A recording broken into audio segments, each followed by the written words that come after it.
my third graders, and welcome to another day of our distance learning science class. Yesterday, to review, we did an activity that tested how the height of a ramp affects how far our toy cars will travel. Today, we are going to be testing how the mass of our car affects how far it will travel. So, reviewing a little bit about yesterday, we've been talking about motion and what causes change in motion and learning about these things called forces. And to review, a force is a push or a pull. So we have a force acting on our toy cars to make it move down the ramp, and it is a pulling force called gravity. Today, changing the mass of our car to see how it causes change in that motion, reviewing what mass is. First of all, we're going to be using quarters to add mass. Since we all don't have balances at home to actually measure our mass, we are going to measure our mass by how many quarters we are putting on our car to give it more mass. And thinking about what mass is every single object has matter, and that is what it's made out of. Matter is little tiny things called atoms. So if I were to take a really powerful microscope to our quarter, because we can't see a single atom with just our eyes, they're way too small, we would see that it is made up of all of these things called atoms. And how many atoms an object has determines its mass. Okay? So, yesterday we experimented with the height. Today we're experimenting with the mass. So our data table is going to be very similar to yesterday's. So we're going to have our 3 columns again. We are going to, column 1 is going to have our trial number. We have trial 1 through 5. Instead of the height, like yesterday, we are changing the mass. So that goes in our second column because that is the variable that we are changing. We are recording distance. So this is the data that we are collecting, and we measure it in centimeters. Okay, so once you guys have your space set up, you want to pick one height for your ramp. Since mass is the thing that we are changing today, we want our height to be the same, because otherwise we have 2 things that are affecting how far our car will travel, and we only want to focus on one thing, and that's mass. So pick one height that's going to stay for the entire experiment for your ramp. Once you have it set up, make sure that it's nice and secure. I put duct tape on each end to keep it from sliding around. I also put some books underneath my ramp to keep it from bowing and being bouncy. It just makes it a little more stable and secure. You might also notice that I have a book at the end of my ramp.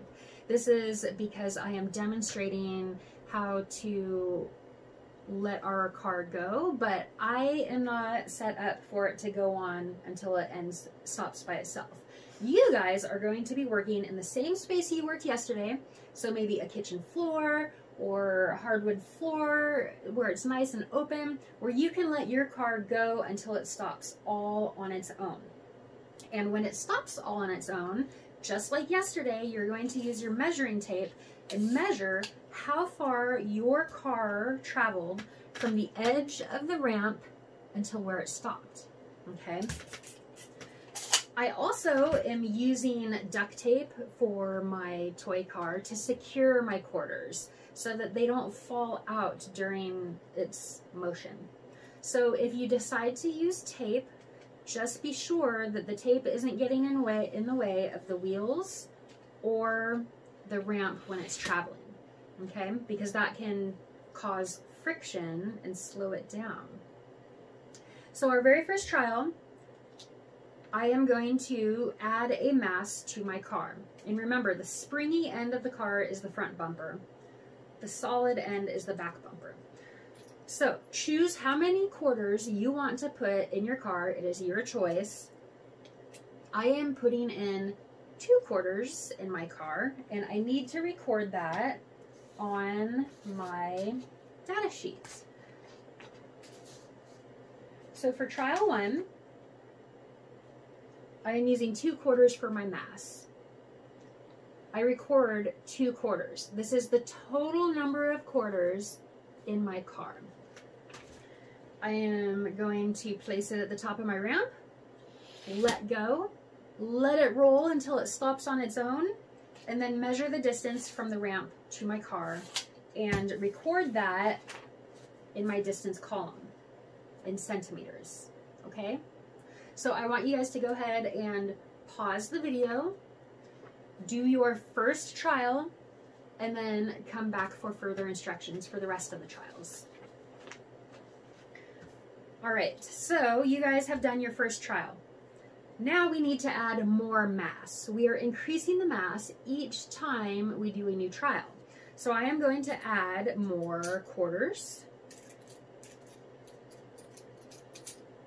and put a couple more in there, secure it with my tape. And now on my data table, I am putting the total number of quarters that I am using. So it's not how many you add each time, it's the total number. I used 2 the first time. I added 2 more for a total of 4 quarters. And then I am going to repeat the process for each trial. So every single time, add more mass, put the total number of quarters in your mass, and measure how far it traveled from your ramp to where it stopped. Okay, so I'm going to have you guys pause the video and finish your last 4 trials, and then we'll come back and talk about our reflection questions. All right, so you guys were able to pause and complete your trials. So thinking about our results, what I want you guys to do, think about what data did we collect? So what were we measuring? That's our data that we are collecting, okay? What we measured. What results can you conclude? So based on your data that you collected, what results can you conclude from your experiment? Do you notice if the car moved the same distance for each trial? Did it move a little bit farther each trial? Did it move a little bit shorter each trial? So based on the pattern that you see, what can you conclude? After you make your conclusion, then we want to answer our question. So how does the mass of the car affect the distance it will travel? So how we want to word that, the more mass a car has, and then use your data that you observed to finish your sentence, make your conclusion. Tomorrow, what we are going to be doing, you are going to take all of the information from yesterday today. So you saw how the height of your ramp affected the distance. You saw how the mass of your car affects your distance. Tomorrow you're going to take that information and you're going to make a prediction. You are going to be given an assigned distance that a target is going to be going, and your goal is to hit that target with your car and try to decide how much mass you need your car to have and what height your ramp should be. Some of you guys might have a target close up. Some of you might have a target far away. So based on your observations and your data from yesterday and today, you're going to predict how high you want your ramp, how much mass you want for your car based on how far your target is. Okay?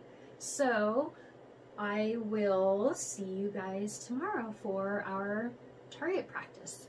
All right.